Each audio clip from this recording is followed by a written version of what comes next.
السلام عليكم ورحمة الله وبركاته. kusoo dhawaada seminaarkeeni ama trainingkii human personality-ga. Marka waxaan ku guda jirnay waxaan soo qaybinay according Freud maskaxda waxa loo qaybay saddex layers: superficial layer, preconscious layer iyo unconscious layer. Marka superficial layer-ku waxa kale oo lagu magacaabaa conscious layer lagu magacaabaa. Marka qaybtan conscious superficial waxay qusaysaa qofka normalka caadiga ama daily life-ka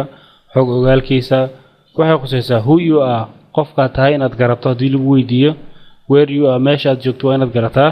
and who are the people around you dadka kugu hareeraysan waa inaad garataa. qaybtaas waa superficial layer, waa qaybta maskaxda conscious-ka ee soo jeeda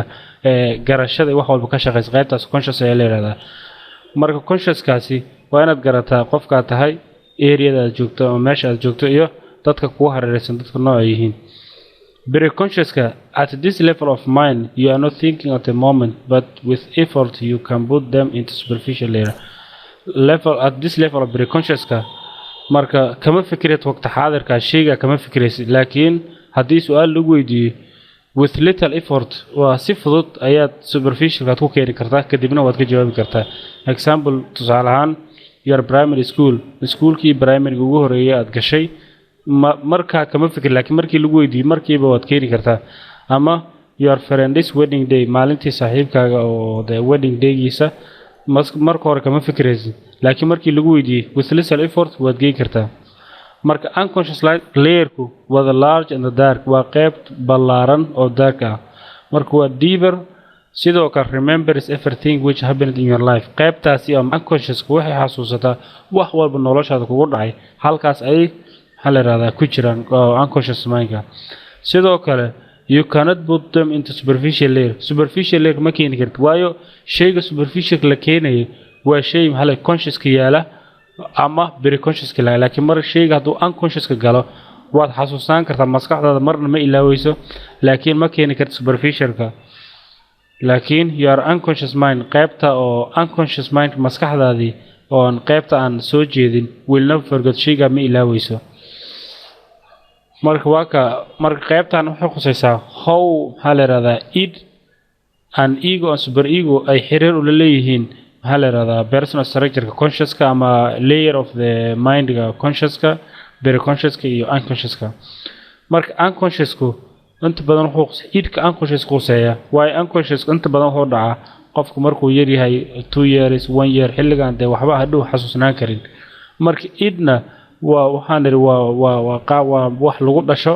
marka waxay khusaysaa pleasure principle, qaybta ma principle-ka farxadda ama qofkaas wuxuu ka fikiraya waxyaabo farxad gelin oo kale uu ka fikiraya.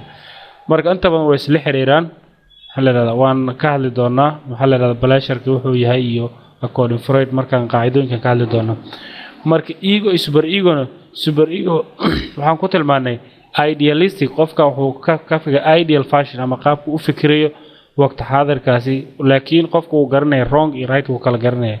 ego-na qofku waa mature enough uu noqday, waa qof weyn wax walba uu kala saari kara. marka wuxuu ka fikiraya reality principle, waxyaaba realka oo the world outside of the world adduunka waa siday u fikiraan realku ka fikiraya. marka super ego sometimes conscious-ka way noqon karaan, qaarna preconscious way noqon karaan. marka example tusaale ahaan waxaan ka hadlaynaa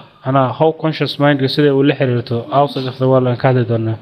marka when you was 1 year old markaad da'daadu markay 1 sano oo kale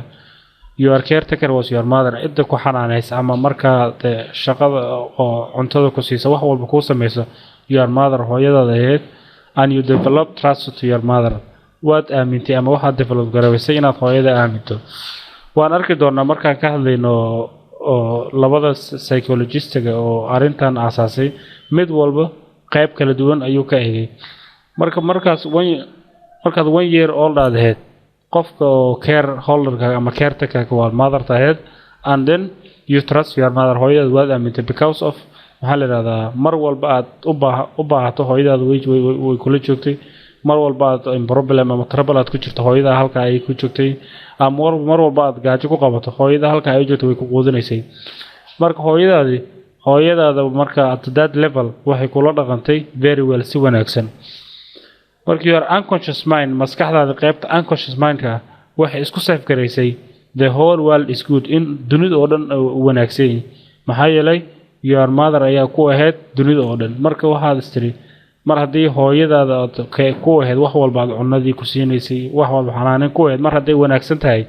waxaad isku maskaxdaada unconscious waxaad isku save garaysay in the world oo dhan inuu wanaagsan yahay sidoo kale as you grow you trust everyone marka mar haddii yaraantaadii si fiican lagula soo dhaqmay qof walba markaad grow samayso markaad korto qof walba waad aaminaysaa because of your unconscious mind ayay kuga caawinaysaa waayo markaad yareed your unconscious mind oo qofkii kugu hagay hooyada ahayd waxaa lagu save garay maskaxdaadii ama unconscious mindgaagii in hooyadaada la aamini karo then hooyadaadana waqti xaadirka waxay ku ahayd dunida oo dhan marka your unconscious mind waxay kugu caawin doontaa hadhow markaad weynaato inaad qof walba aad aaminto vice versa laakiin sida kale qofka markii yaraa si baadi loola dhaqmo maantana iska oynay aan loo imaan oo wax walba marka wuxuu aaminayaa caretaker ama hooyada ama qof walba xanaanada ku shaqo leh inuusan qof la aamini karo uusan ahayn kadibna hadhow dambana qofka saameyn ayay ku yeelanaysaa inuu maxaa la yiraahdaa go'aan qaadashadiisa ciduu aamin la saameyn ayay ku yeelanaysaa inta badan qofku markuu at this level markuu da'da ku jiro 1 year ilaa 2 year meelahaas ku jiro wuxuu ka fikirayaa waxa dhibta haysta waxa ka mid ah maskaxdiisa inay xaliso the positive and the negative always qofka caretaker-ka ama qof maxaa la yiraahdaa ku xanaaneeya 100% perfect ma laakiin qofku markuu ku baahdo oo salahan baby-gii uu crying uu sameeyo after while loo yimaado wuxuu iska dhaadhicinayaa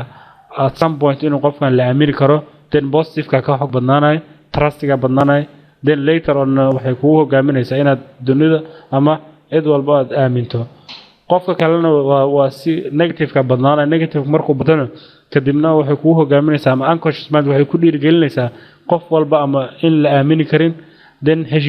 heshiisyada uu gali doona taa saameyn ayay ku yeelanaysaa haddaba maxaa keenay in unconscious mind qofku oo maxaa la yiraahdaa wax hore lagu sameeyay ama waxyaabo uu soo maray oo markuu yaraa ay saameyn ugu yeelan karto maxaa la yiraahdaa qofku markuu weynaado waxa ka mid ah unconscious mind does not think in logical way uma fikirto maxaa la yiraahdaa unconscious mind logical way qaab macquul ah oo uma fikirayso sidoo kale does not have the concept of the past present and future ma taqaana waxaan waa wax hore la soo maray wax la joogo ama wax la imaan doono always wixii hal mar soo mar way saf garaysaa kadibna saameyn way kugu yeelanaysaa sidoo kale cannot differentiate fantasy and reality unconscious mind ma kala saari karto wax khiyaali iyo wax real ah ma kala saari karto marka that's why qofku point yar uu soo maro hadda uu saameyn ugu yeelan karto maxaa la yiraahdaa uu unconscious u saf garayso marka according human and maxaa la yiraahdaa bini'aadamka normally sida u fikiraan iyo unconscious mind way kala duwan yihiin normally we have a concept whatever buried is dead annaga waxaan aaminsanahay wax walba la aaso ama wax walba maxaa la yiraahdaa la aaso inay wax dhintay uu yahay but laakiin whatever buried in your unconscious mind wax walba maskaxda unconscious mind meesha ku jiraan is alive way nool yihiin and still today is working there halkaas ay ka shaqeynayaan and still controlling your decision of today waxayna go'aaminayaan waxay ka qayb qaadanayaan maxaa la yiraahdaa go'aan qaadashada maanta aad samayn doonto your unconscious mind maxaa la yiraahdaa saameyn ayay ku leedahay wassalaamu calaykum waraxmatullahi wabarakaatu